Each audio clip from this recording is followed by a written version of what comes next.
ਅਗਲੀ ਖਬਰ ਵੱਲ ਚੱਲੀਏ ਤੇ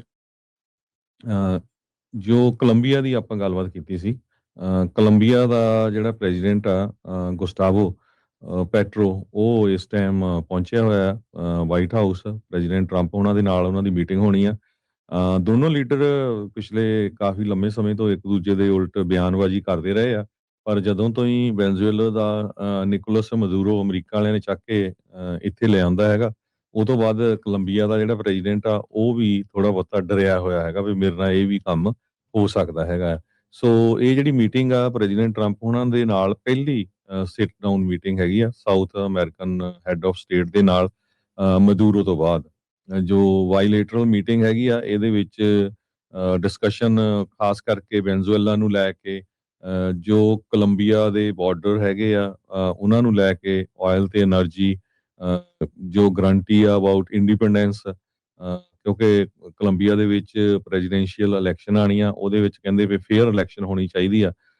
ਜੋ 4 ਦੇ ਕਰੀਬ ਕਹਿੰਦੇ ਲੋਕ ਆ ਜੋ ਇਸ ਦੇ ਨਾਲ ਫੈਮਿਲੀਅਰ ਹੈਗੇ ਆ ਪਲਾਨਿੰਗ ਦੇ ਵਿੱਚ, ਇਹਦੇ ਵਿੱਚ ਕੋਲੰਬੀਆ ਦੇ ਫੋਰਨ ਮਿਨਿਸਟਰ ਲੂਇਸ ਗਿਲਬਰਟੋ ਮਰੀਲੋ, ਜੋ ਇਹ ਸਾਬਕਾ ਉੱਥੇ ਦੇ ਫੋਰਨ ਮਿਨਿਸਟਰ ਆ, ਉਹ ਵੀ ਇਨਵੋਲਵ ਹੈਗੇ ਆ। ਟਰੰਪ ਉਹਨਾਂ ਨੇ ਰਿਪੋਰਟਰਸ ਨੂੰ ਇਹ ਕਿਹਾ ਵੀ ਉਹ ਤੇ ਪੈਟਰੋ ਜੋ ਆ ਉਹ ਨੈਰਕੋਟਿਕਸ ਦੇ ਬਾਬਤ ਵੀ ਜੋ ਗੱਲਬਾਤ ਆ ਕਰਨਗੇ, ਕਿਉਂਕਿ ਬਹੁਤ ਵੱਡਾ ਅਮਾਉਂਟ ਜੋ ਡਰੱਗ ਦਾ ਆ ਉਹ ਕੋਲੰਬੀਆ ਤੋਂ ਇੱਥੇ ਆ ਰਿਹਾ ਹੈਗਾ ਆ। ਸੋ ਉਹਨਾਂ ਨੇ ਇਹ ਕਿਹਾ ਵੀ ਜੋ ਮੀਟਿੰਗ ਆ ਸਾਡੀ ਗੁੱਡ ਰਹੂਗੀ।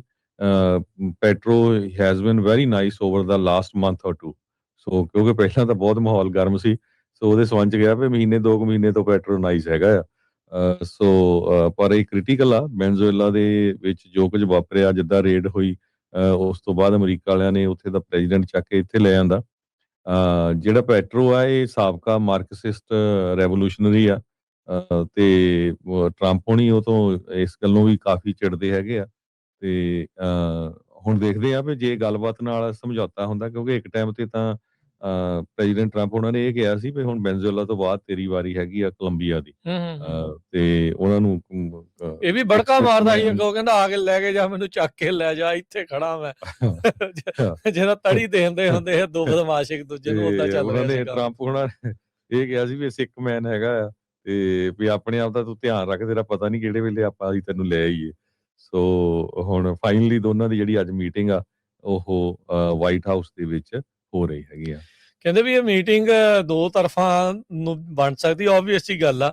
ਜਾਂ ਤਾਂ ਕਹਿੰਦੇ ਵੀ ਗੁੱਤੋ ਗੁੱਤੀ ਹੋ ਸਕਦੇ ਆ ਦੋਨੋਂ, ਵੀ ਜੁੰਡੋ ਜੁੰਡੀ ਨਾ ਹੋ ਜਾਣ, ਇੱਕ ਹਿਸਾਬ ਦੇ ਨਾਲ ਵੀ ਕਨਫਰੰਟ੍ਰੇਸ਼ਨਲ ਹੋ ਸਕਦੀ, ਜਿੱਦਾਂ ਆਪਾਂ ਯੂਕਰੇਨ ਵਾਲਾ ਦੇਖਿਆ ਸੀਗਾ ਪਿਛਲੇ ਸਾਲ ਹੋਇਆ ਸੀ, ਫਰਵਰੀ ਦੇ ਦਿਨ ਸੀਗੇ।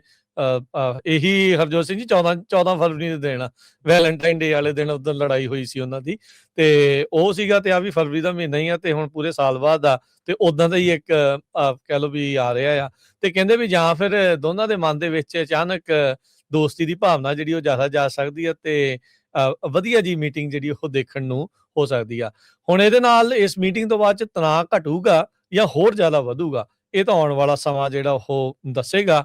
ਹਰਜੋਤ ਸਿੰਘ ਜੀ, ਕਿਤੇ ਅਤ ਕਥਨੀ ਏਦਾਂ ਹੀ ਦਾ ਹੋ ਜਾਵੇ, ਨੇਰਗਰਦੀ ਦਾ ਮਰ ਜਾਵੇ, ਬਾਅਦ ਪਤਾ ਲੱਗੇ ਵੀ ਕੋਲੰਬੀਆ ਦਾ ਲੀਡਰ ਆਇਆ ਇੱਥੋਂ ਹੀ ਚੱਕ ਲਿਆ, ਵਾਈਟ ਹਾਊਸ ਦੇ ਬਾਹਰ ਤੋਂ ਹੀ। ਕੋਈ ਪਤਾ ਨਹੀਂ ਹੁੰਦਾ ਵੀ ਇਹ ਜਿਹੜੀ ਲੜਾਈ ਤੋਂ ਬਾਅਦ ਦੇ ਵਿੱਚ ਕੀ ਕੁਝ ਜਿਹੜਾ ਹੋ ਜਾਵੇ। ਉਦਾਂ ਤਾਂ ਚਲੋ ਡਿਪਲੋਮੈਟਿਕ ਜਿਹੜੇ ਵੀਜ਼ੇ ਦੇ ਉੱਤੇ ਉਸ ਦੇ ਉੱਤੇ ਟਰੈਵਲ ਕਰਦੇ ਆ, ਉਹਦੇ ਅੰਡਰ ਉਹਨਾਂ ਨੂੰ ਕੀਤਾ ਤਾਂ ਜਿਹੜਾ ਉਹ ਨਹੀਂ ਜਾ ਸਕਦਾ, ਬਟ ਯੂ ਨੈਵਰ ਨੋ ਕੀ ਜਿਹੜਾ ਹੁੰਦਾ। ਇਹ ਖੁਦ ਆਪ ਗੁਰਿੱਲਾ ਵਾਰਫੇਅਰ ਕਰਦਾ ਰਿਹਾ ਆ ਜਿਹੜਾ ਕੋਲੰਬੀਆ ਦਾ ਪ੍ਰੈਜ਼ੀਡੈਂਟ ਆ ਗੁਸਤਾਵੋ ਪੈਟਰੋ 1990s ਦੇ ਵਿੱਚ। ਤੇ ਉਹ ਤੋਂ ਬਾਅਦ ਜਦੋਂ ਇਹ ਰਾਸ਼ਟਰਪਤੀ ਪ੍ਰਧਾਨ ਮੰਤਰੀ ਜਿਹੜਾ ਇਹ ਉੱਥੇ ਦਾ ਬਣਿਆ ਸੀਗਾ, ਤਾਂ ਕਹਿੰਦਾ ਸੀਗਾ ਵੀ ਮੈਂ ਸਹੁੰ ਖਾਧੀ ਵੀ ਹੁਣ ਦੁਬਾਰਾ ਜਿਹੜਾ ਉਹ ਹਥਿਆਰ ਨੂੰ ਹੱਥ ਨਹੀਂ ਲਾਉਣਾ, ਤੇ ਪਰ ਕਹਿੰਦਾ ਜੇ ਮੁਲਕ ਦੀ ਗੱਲ ਆਈ ਤਾਂ ਮੈਂ ਹਥਿਆਰ ਜਿਹੜਾ ਉਹ ਦੁਬਾਰਾ ਚੱਕੂਗਾ। ਜਿਹੜੀ ਤੁਸੀਂ ਫੋਨ ਕਾਲ ਦੀ ਤੇ ਇੱਕ ਦੂਜੇ ਦੀ ਗੱਲਬਾਤ ਦੱਸੀ ਆ, ਇਹ ਉਸੇ ਦਰਮਿਆਨ ਉਹਨੇ ਇਦਾਂ ਦਾ ਜਿਹੜਾ ਉਹ ਬਿਆਨ ਦਿੱਤਾ ਸੀਗਾ। ਅਕਤੂਬਰ ਦੇ ਵਿੱਚ ਯੂਐਸ ਨੇ ਪੈਟਰੋ ਦੇ ਉੱਤੇ ਉਹਦੀ ਘਰ ਵਾਲੀ, ਉਹਦੇ ਇੰਟੀਰੀਅਰ ਮਿਨਿਸਟਰ, ਸੈਂਕਸ਼ਨਸ ਜਿਹੜੀਆਂ ਉਹ ਲਾ ਦਿੱਤੀਆਂ ਸੀਗੀਆਂ, ਕਿਉਂਕਿ ਉਹਦਾ ਉੱਤੇ ਇਹੀ ਦੋਸ਼ ਲਾਇਆ ਗਿਆ ਸੀਗਾ ਵੀ ਇਹ ਵੀ ਜਿਹੜੇ ਇਲਿਕਟ ਡਰੱਗ ਟ੍ਰੇਡ ਦੇ ਵਿੱਚ ਸਹਾਈ ਹੈਗੇ ਆ, ਜਿਸ ਤਰੀਕੇ ਦੇ ਨਾਲ ਨਿਕੋਲਸ ਮਦੂਰੋ ਜਿਹੜਾ ਉਹ ਸ਼ਾਮਲ ਸੀਗਾ। ਸੋ ਕਾਫੀ ਇੰਪੋਰਟੈਂਟ ਜਿਹੜੀ ਹਰਜੋਤ ਸਿੰਘ ਜੀ ਕੋਲੰਬੀਆ ਦੇ ਇਸ ਜਿਹੜੇ ਲੀਡਰ ਦੇ ਨਾਲ ਜਿਹੜੀ ਮੀਟਿੰਗ ਆ ਉਹ ਰਹਿਣ ਵਾਲੀ ਹੈਗੀ ਆ। ਇੱਕ ਗੱਲ ਤਾਂ ਜ਼ਰੂਰ ਆ ਵੀ ਉਹ ਕਮਿਊਨਿਸਟੀ ਸੋਚ ਵਾਲੇ ਲੋਕਾਂ ਨੂੰ ਜੋ ਸਾਊਥ ਅਮਰੀਕਾ ਜੋ ਟਰੰਪ ਹੁਣੀ ਪੂਰਾ ਜਿਹੜਾ ਬਾਹਰ ਕੱਢਣ ਨੂੰ ਪੂਰੇ ਐਨ ਤਿਆਰ ਕਾਲੇ ਹੈਗੇ ਆ ਜੀ।